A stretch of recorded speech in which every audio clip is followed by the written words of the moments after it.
Alright guys, another video, as I promised, would be a little bit more consistent with the uploads. Now, I guess I got lucky and unlucky at the same time for this one because I'm here with the car, actually kind of making an emergency repair.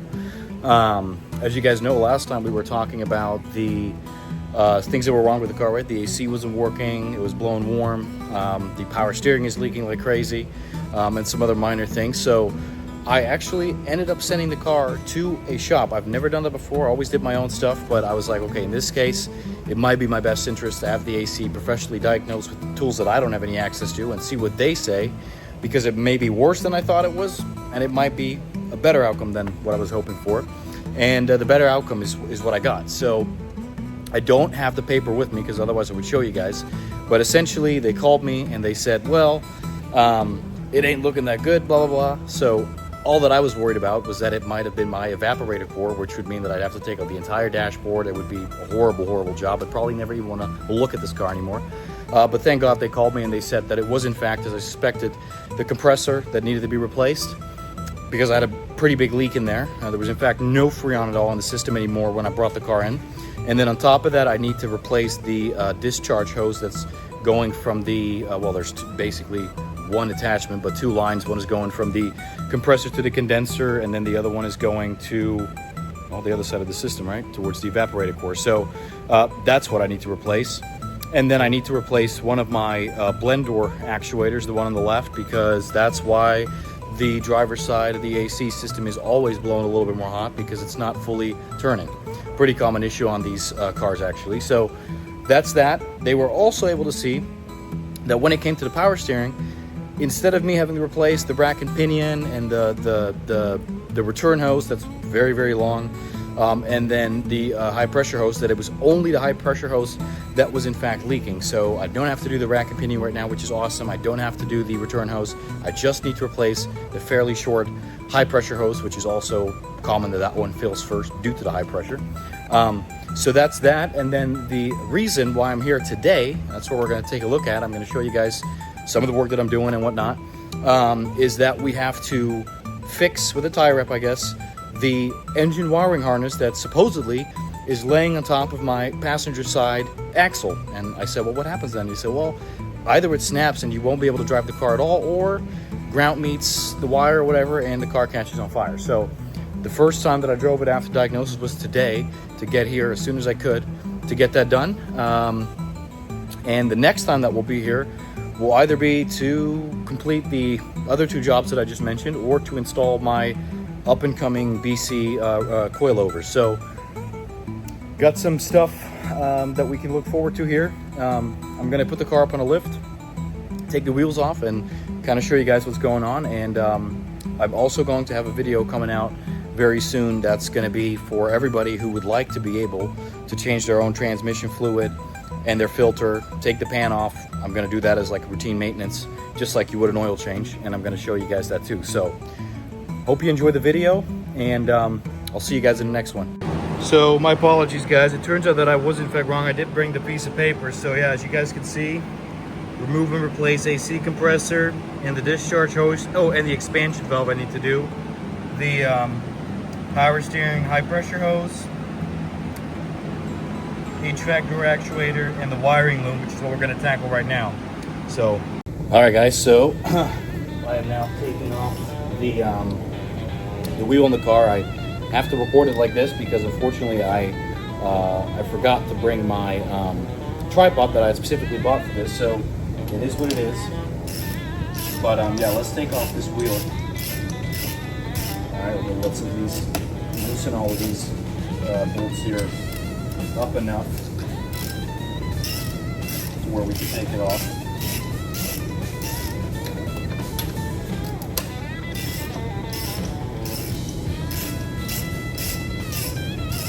All right, and then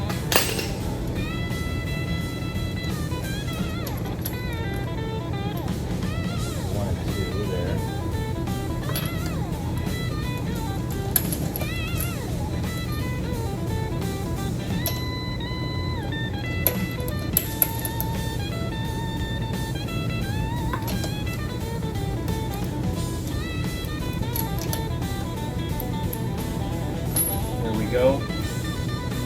All right, get that off. All right, so now we get a little bit of a better look. Obviously, I'm gonna move this a little bit closer in a second, and then we can kind of take a look at what's going on behind that splash shield there. All right, so right now, I have to remove this splash shield. Now I'm actually missing one of those clips in there. It was never there in the first place, so I kind of cut that or put that together with a tie wrap before, just to hold it in place. So I'm taking that out right now. And got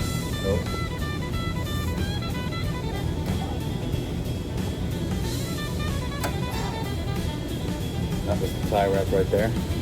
And you still have to take out this one right here. Even though I do have a pretty decent little tool for that, we'll take that out.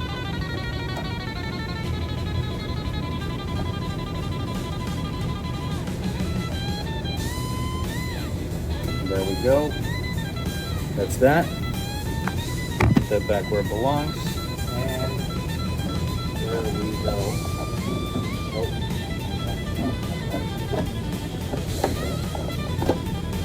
That's that. All right, so let me turn the camera around so that we can get a better look and see exactly what we're talking about. All right, guys, so I just cleaned up in here a little bit with some brake clean because obviously it's been about a year since I've had all these parts on. I mean, everything still looks pretty good despite the fact that I went off the road this one time. Obviously power steering still heavily leaking, which is coming from this line right there. Should be correct about that. But I think the issue at hand that they were talking about at the shop is really this right here that's hanging over the drive shaft. They were not wrong about that. So I'm gonna have to see how I'm going to be able to work this away properly so that that doesn't happen again. So I'll report back to you guys when I fix that. All right, everybody, so we got it fixed. Kind of a cheap fix right there. See, we just put the tie wrap on there and got it patched up good enough, I guess. Power steering hose really needs to be replaced. I cleaned up some of the dirt and debris with some brake cleaner, but this side is terrible. And you know, it doesn't look like the whole job where we're gonna have to replace the compressor. Look at the little axis there. How these LS4s. That's just terrible. But anyways, gotta do what you gotta do. So done. I'm able to get out and drive the car without having too much to worry about. Well, everybody, the car, as you can see, at least the SS was able to be fixed back up. I made it home. I wasn't able to finish the video itself at that place, but I was like, you know, it's kind of boring too. So besides, I was wanting to show you guys for quite a while my other ride, and we haven't been able to do that. So hereby, I want to show you guys my other car, which is my 2010 Dodge Challenger SRT8 with a 6-speed manual transmission. So let me introduce you to that real quick. It's not a proper introduction. Obviously, I have not been able to drive the car, as I disclosed in my one of my previous videos, and it probably will take another, I think, month or two, maybe 3, before I actually will have a plate for it. It's a long, complicated story, but it is what it is. But anyways, let me show you guys the car. Let me turn my camera around and give you a quick little tour of the car and just how clean I think it is.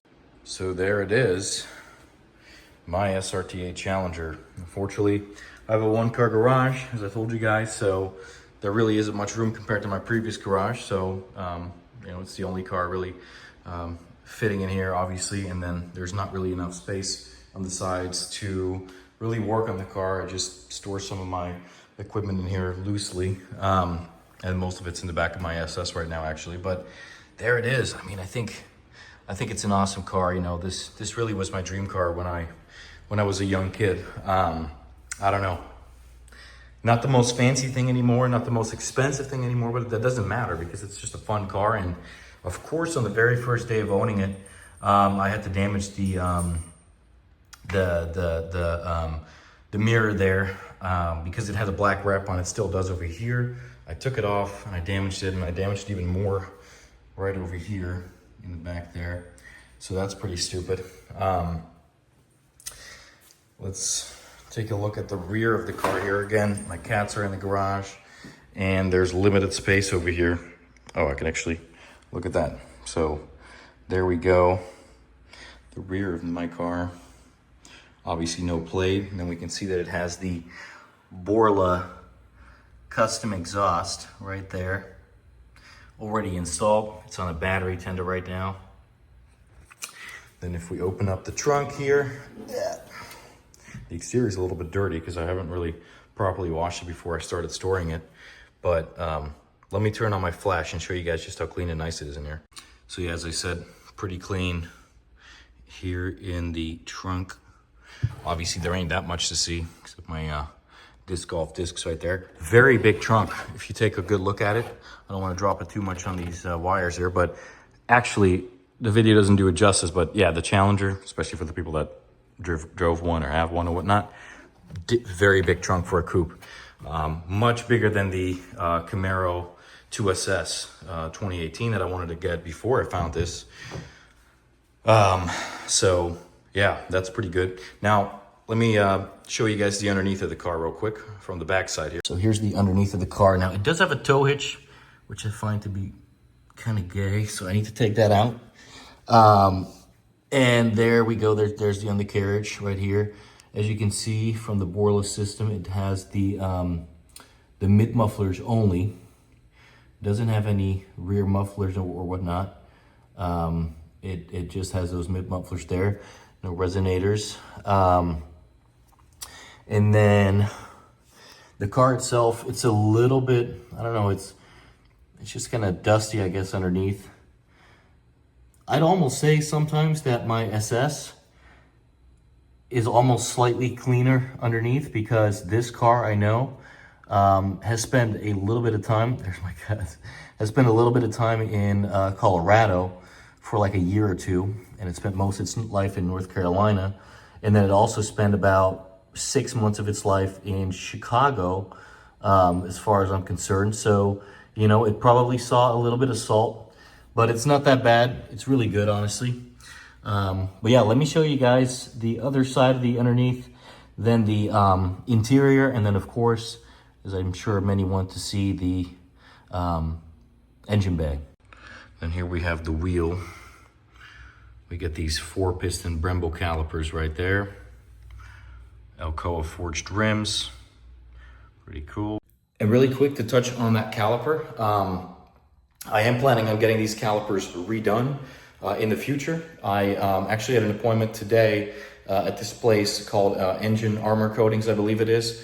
And I actually went there because I was meaning to update you guys. I actually dropped off the OBX headers for the Impala today. They should be done about, he said about 2 weeks from now, because they were kind of backlogged. But yeah, I dropped off my OBX headers. Why?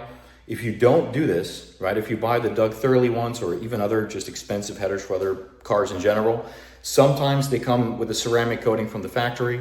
And then that basically means that if you install the headers and you run them for a period of time, obviously they get incredibly hot. They don't discolorize, right? So the ones from OBX are a little bit cheaper, but that has a con. So if I were to run them just like that over time, they would basically become kind of that rusty bronze look. I don't want that. So $300 later and 2 weeks from now, they are going to be done and they'll be shiny forever, no matter how hot they run. So wanted to update you guys with that real quick.